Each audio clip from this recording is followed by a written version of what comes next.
C'est toujours un plaisir renouvelé de vous retrouver sur Parlerai Afrique Centre Télévision. Chers téléspectateurs, installez-vous confortablement, c'est l'heure de votre journal. À la une, Pentecôte jubilaire, plus qu'une question de tic-tac. Le train des préparatifs a quitté la gare depuis plusieurs semaines déjà. Le Love Divine Sanctuary sera le pôle d'attraction du 22 au 24 mai prochain. À quelques jours de ce grand événement, qu'est-ce qui est déjà fait, qu'est-ce qui reste à faire? Éléments de réponse dans ce journal. Les dimanches suivent, mais ne se ressemblent pas. À chaque dimanche donc sa particularité. Celui du 26 avril était tout à fait spécial. Une bande a suffi pour bénir les fidèles réunis. La foi parfaite, voilà le message qui nous est servi. Sous la conduite du révérend pasteur Samuel Baouya, le peuple de Dieu passera des moments bénis en louant le Seigneur. Vous suivrez le compte rendu dans cette édition.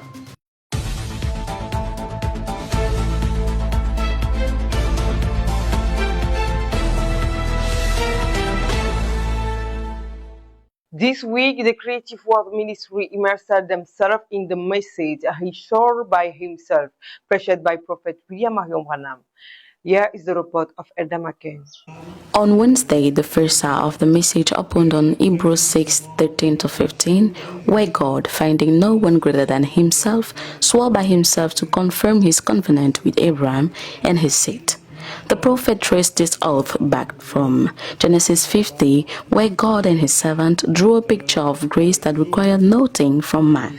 He encoded divine healing in Isaiah 53 verse 5, by his stripes we are healed, establishing that sin is the root of all sickness and that the same oath that covers salvation also covers the body.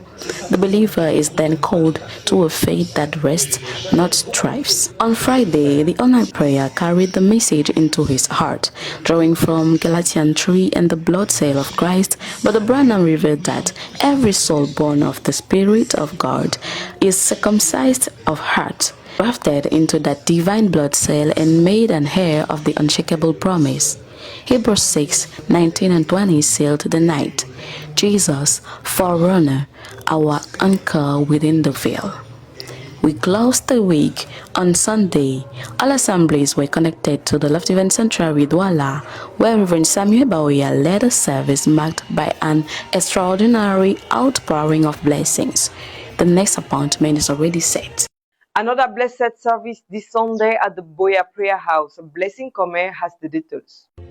On Sunday, April 26, 2026, the Christians of the Prophetic House of Prayer gathered for a powerful service centered on the invasion of the prophetic ministry of the Bride of Christ and the eighth anointing. The message was delivered by Evangelist Ambassador Simon Pierre, with Brother Elise Njike leading in praise and worship. The preacher said in his message that those who read, hear, and obey the word of God are blessed, for the time of fulfillment is near. He reminded believers that man is the dwelling place of God, and that every person carries a divine purpose established by him. God may sometimes ask his people to do things that appear strange or difficult to understand, but every instruction carries a hidden divine purpose. He also showed that each believer has a unique path in God's plan, and therefore comparison and jealousy must be avoided.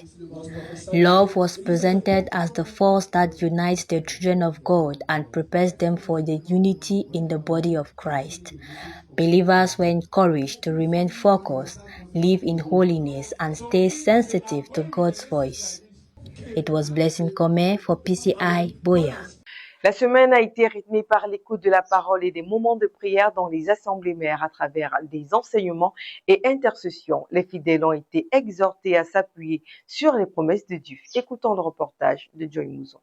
Ce fut encore une fois de plus une semaine bénie pour les enfants de Dieu des assemblées du Yahshua à Masha Tabernacle de Yaoundé, du Love Divine Sanctuary de Douala et du Shalom Tabernacle de Déa. La prédication du prophète William Marion Branham a ouvert la semaine dès le mercredi soir. Dans ce sermon inspiré des Écritures, notamment dans l'épître aux Hébreux, le prophète rappelle que Dieu est fidèle à ses promesses. Ne pouvant jurer par un plus grand, il a juré par lui-même confirmant ainsi le caractère immuable de son alliance. À l'image d'Abraham, les croyants sont appelés à croire à la parole de Dieu et attendre patiemment son accomplissement, quelles que soient les circonstances. Le vendredi, la nuit de prière a marqué la suite et la fin de l'écoute de la bande Il jura par lui-même. Dans une atmosphère de recueillement, les fidèles ont élevé des prières et des supplications recommandant au Seigneur le programme de la Pentecôte à venir, tout en s'appuyant sur les promesses entendues au cours du message. Le dimanche, les fidèles se sont réunis dès le matin pour le culte. Après un moment de silence suivi de la louange, ils ont suivi la première partie du message du prophète Branham, la parole faite chair. S'appuyant sur Marc chapitre 11 verset 22, le prophète enseigne que la foi est une réalité fondée sur le pardon, qu'elle exclut la peur et permet de faire face aux circonstances. Il a également souligné que la proclamation de la parole inclut la guérison divine. À la suite de cette première partie, le pasteur Baoya Semel, intervenant depuis le Love Divine Sanctuary de Douala, a conduit un moment de prière, notamment en faveur des couples et pour la réception du Saint-Esprit. Dans la seconde partie du culte, la suite du message a été suivie et dans le même élan de foi, les serviteurs de Dieu ont prié pour les malades et les personnes dans le besoin. Le culte s'est achevé par des chants d'adoration et de louange, suivi d'une exhortation centrée sur l'amour avant la bénédiction finale. La semaine s'est ainsi conclue dans une atmosphère de reconnaissance. Retour sur une séance riche en enseignement à l'école du dimanche au Love Divine Sanctuary, où les enfants ont été édifiés autour du thème de la Pentecôte. À travers les écritures et des explications adaptées à chaque âge, petits et grands ont découvert l'importance du Saint-Esprit dans la vie du chrétien. Plus de détails avec Damaris Billon.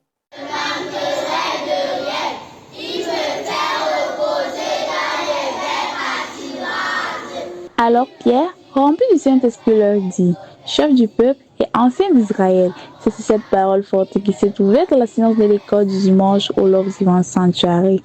Une rencontre marquée par l'enseignement autour de la Pentecôte. Réunis dans un même esprit de partage, les enfants ont exploré chacun, selon son niveau, les réalités de la Pentecôte. Chez les plus grands, ils ont été amenés à comprendre les manifestations du Saint-Esprit à travers les actions des apôtres, notamment dans le livre des Actes des Apôtres, chapitre 2, versets 12 à 14 et 4, versets 8 à 10. Chez les plus petits, l'accent a été mis sur la compréhension et la définition du Saint-Esprit, qui est le signe qui nous identifie à Christ, une présence vivante qui nous guide et nous transforme.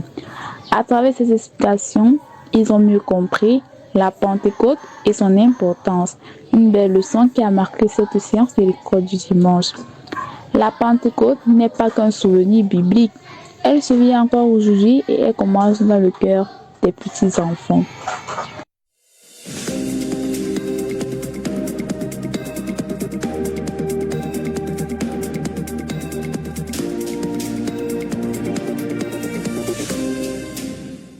Parlons à présent de la Pentecôte. À l'approche donc de cette Pentecôte jubilaire à Douala, l'ambiance monte déjà au Love Divine Sanctuary. Entre préparatifs et temps de prière, la communauté s'active peu à peu pour accueillir cet événement tant attendu. Élodie Bacal. À quelques jours de la Pentecôte jubilaire à Douala, au Love Divine Sanctuary, l'effervescence est déjà bien palpable. Sur le terrain, les préparatifs avancent à un rythme soutenu, porté par l'engagement des différentes commissions mises en place. À cet effet, une étape majeure a déjà été franchie, le recrutement des membres des commissions. Désormais, chaque équipe connaît clairement sa mission et s'active pour garantir le bon déroulement de cet événement spirituel. De l'organisation logistique à l'accueil, en passant par la communication, les bases sont posées. Cependant, certains chantiers restent encore verts. C'est le cas notamment du recensement des participants, une phase essentielle pour mieux anticiper l'affluence et adapter les dispositions nécessaires. La commission de protocole a commencé, comme toutes les autres commissions, à recenser les bien-aimés frères qui aimeraient faire partie de cette commission. Et nous voyons l'engouement de beaucoup de jeunes frères qui sont déjà venus rester sur les listes pour faire partie de le protocole au Love Divine Sanctuary pendant la Pentecôte. Nous avons commencé déjà à créer un groupe. Nous sommes en train d'enregistrer les participants au fur et à mesure. Les idées des uns et des autres commencent à être reçues. Et après cela, nous allons compiler tout pour ressortir vraiment l'idée qui va conduire le travail du protocole tout le long de ces 3 jours, pendant et après l'événement. Les préparatifs physiques se poursuivent progressivement, mais au-delà de cette organisation visible, c'est surtout sur le plan spirituel que l'accent est mis. L'organisation continue de se structurer peu à peu, portée par une dynamique collective qui ne cesse de grandir. Le volet financier reste également en cours, avec une contribution ouverte à tous. Ainsi, entre ce qui est déjà accompli et ce qui reste à finaliser, tout converge vers un seul objectif: faire de cette Pentecôte jubilaire un moment de grâce, de communion et de renouveau spirituel. Pentecôte jubilaire, les commissions s'activent. La télécommunication n'est pas en reste. Elle a donc mis les bouchées doubles pour que le maximum de personnes y prennent part. Jérémy Ondigui, reportage. Au Cameroun, quand on parle de communication, journalisme, couverture événementielle, Parole Créatrice Info Télévision se positionne comme l'une des meilleures parce qu'elle tire sa force d'une équipe jeune, consacrée, talentueuse, repartie dans les 4 coins du pays. Subdivisée en plusieurs départements, chacun sait ce qu'il a à faire, avec des caméramans qui sont toujours prêts à vous proposer une image là où votre regard n'a pas pu se poser. Cette équipe ne recule devant rien. Expérimentée par la couverture des grands événements tels que la Pâque jubilaire il y a quelques mois à Yaoundé, elle s'apprête à sortir l'artillerie lourde pour cette Pentecôte jubilaire qui se tiendra à Douala, au Love Divine Sanctuary, du 22 au 24 mai 2026. Pour cette Pentecôte, j'accepte de m'investir dans le domaine de la communication, comme vous le savez déjà, mais je vous rassure que tout ce que ma main touche, je ferai pour mener à bien cette Pentecôte. Dotée du matériel de dernière génération, la brigade de reportages spéciaux, par son équipe d'investigation et des collègues d'information, avec l'appui de sa cellule de rédaction, s'apprête à vous faire vivre cette Pentecôte jubilaire comme vous ne l'imaginez. Je vous promets que cette fois-ci, ce sera un travail de qualité, avec des techniciens de qualité, avec des journalistes haut de gamme. Un travail où vous serez satisfait, avec un reportage impeccable. Soyez scottiers, où que vous soyez, quoi que vous fassiez, soyez scottiers, ne ratez aucun événement, aucune seconde. Restez scotchés, où que vous soyez, même sur la planète Mars. Parole Créatrice Info Télévision va émettre le signal jusqu'à là où vous êtes, en passant par des reportages, des stand-up, pour que cette Pentecôte jubilaire ne se raconte pas, mais qu'elle se vive.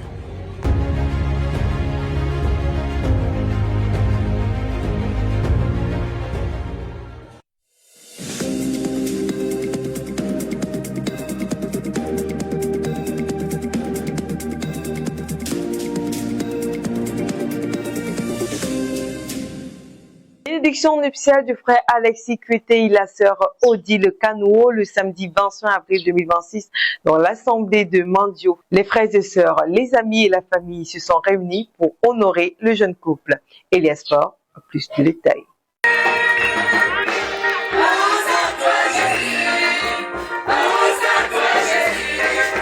Samedi 25 avril 2026, dans l'assemblée de Mandio, le frère Alexis Kuete et la sœur Odile Kano décident de faire bénir leur couple après 20 ans de vivre ensemble. Ils ont compris que le mariage est une institution divine et devrait se concrétiser devant le Seigneur. C'est ainsi qu'en ce jour, ils invitent les bien-aimés, la famille et les connaissances à se joindre à eux pour célébrer cette union. C'est à 15 heures précises que la cérémonie commence. Les musiciens étant en place, le frère Elias Faure monte pour un moment de louange, suivi de l'arrivée des mariés. Les mariés installés, le pasteur Okele Stephen monte au créneau pour apporter quelques conseils au couple et à l'assistance, après quoi le couple est uni dans le lien sacré du mariage. Animé par la joie, le couple avait réservé un chant spécial pour la circonstance, suivi de leur témoignage à la gloire de Dieu. Cette phase terminée, est venu le moment de la remise des cadeaux et la cérémonie s'est achevée autour d'un cocktail réservé pour la circonstance. Que le Seigneur vous bénisse. Je suis Elias Faure, pour Parole Créatrice Info Télévision. Les vergitudes touchent de nombreuses personnes, notamment les adolescents et les femmes enceintes. Si elles sont sans danger pour la santé, elles restent une préoccupation esthétique. Existe-t-il des solutions naturelles pour les atténuer? Écoutons le récit de Josiane Dilo. Les vergetures apparaissent lorsque la peau est soumise à un étirement rapide, provoquant une rupture des fibres de collagène et d'élastine. Elles se manifestent d'abord par des lignes rouges ou violettes, avant de devenir blanches avec le temps. On les retrouve généralement sur le ventre, les cuisses, les hanches ou encore les bras. Bien qu'elles soient naturelles et sans danger, plusieurs méthodes permettent de les atténuer, notamment des solutions naturelles accessibles à tous. Parmi les plus utilisées, l'huile de coco et l'huile d'amande douce sont reconnues pour leurs propriétés hydratantes et réparatrices. Appliquées régulièrement, elles contribuent à améliorer l'élasticité de la peau. Le beurre de karité, très répandu en Afrique, est également efficace pour nourrir la peau en profondeur et prévenir l'apparition de nouvelles vergetures. De son côté, l'aloe vera aide à régénérer les cellules cutanées et à apaiser la peau. En complément, une bonne hydratation, une alimentation équilibrée riche en vitamines A, C et E, ainsi qu'une consommation suffisante d'eau joue un rôle essentiel dans la santé de la peau. Cependant, il est important de rappeler que ces solutions ne font pas disparaître complètement les vergetures, mais permettent de les rendre moins visibles. Josiane Dilo, reporter santé, PCI. En écologie, Mama Awomo Nenkwan Louise est retournée à la maison paternelle le 1er mars dernier des suites de maladies. Jusqu'au 23 avril, les soirées de recueillement se faisaient à son domicile à Kribi, Sissa, Simalène, Pama. La levée de corps s'est déroulée le vendredi 24 à l'hôpital régional de Kribi, suivi d'une grande veillée cette fois-ci au quartier Pama, bien évidemment au domicile de cette fervente croyante. Le lendemain suivra les témoignages et le culte avant le service d'inhumation. Nous adressons nos sincères condoléances à la famille si durement éprouvée. Et c'est la fin de la dernière édition du mois d'avril à la caméra réalisation Merveille MC, collaboration Jules-Pierre Mounet, coordination générale Ghislaine Ganguet, supervision générale le révérend pasteur Samuel Baouya. Merci d'avoir choisi Parole Créatrice Info Télévision pour vous informer.